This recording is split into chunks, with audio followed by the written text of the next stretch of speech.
Сар шинийн баяр төгсөнтэй холбоотойгоор хэвийн бовны цехүүд захиалга аваад эхэлсэн. За тэдний нэг бол хөгжлийн бэрхшээлтэй иргэдийн ажиллаж байгаа шинэ сонголт хэвийн бовны цех юм а.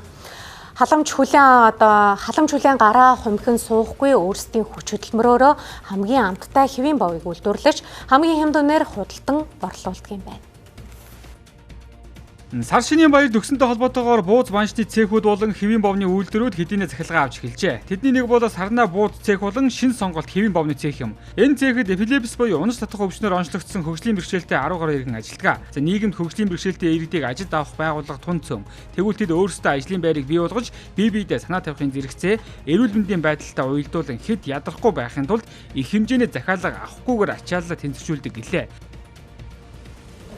Хөгжлийн бэрхшээлтэй иргэдэд ер нь бол дэмжлэг тааруу байдаг. Гэхдээ яг би нэг өөрөө хөөцөлж байгаа Ахмадын 3 сая төгрөгийн төсөл аваад хөдөлмөр халамж үйлчлэхийнхаа төлцөөс тэгээд материал аваад ингээд бууз хийжсэн.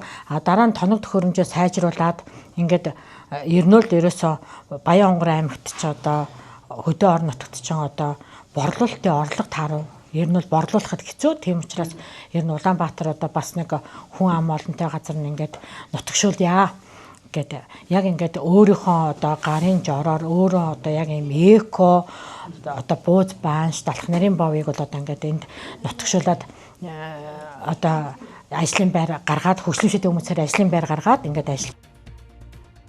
Хэвийн бов үйлдвэрлэж байгаа шинэ сонголт цехийн хувьд өмнө нь Баян хонгор аймаг цехээ ажиллаж эхэлсэн ч орон нутагт зах зээл муутай учраас нийслэл сурчжээ. Тус цехэд 10 хүн өглөө оройн 2 ээлжээр ажилладаг байна. За үнийн мэдээллийг танилцуулбал хэвийн бов нэг ширхэг 5500 төгрөг, гүрэмлийг нэг ширхгийн 6000 төгрөгөөр, зүсмлийг нэг ширхгийн 6000 төгрөгөөр тус худалдаалдаг байна.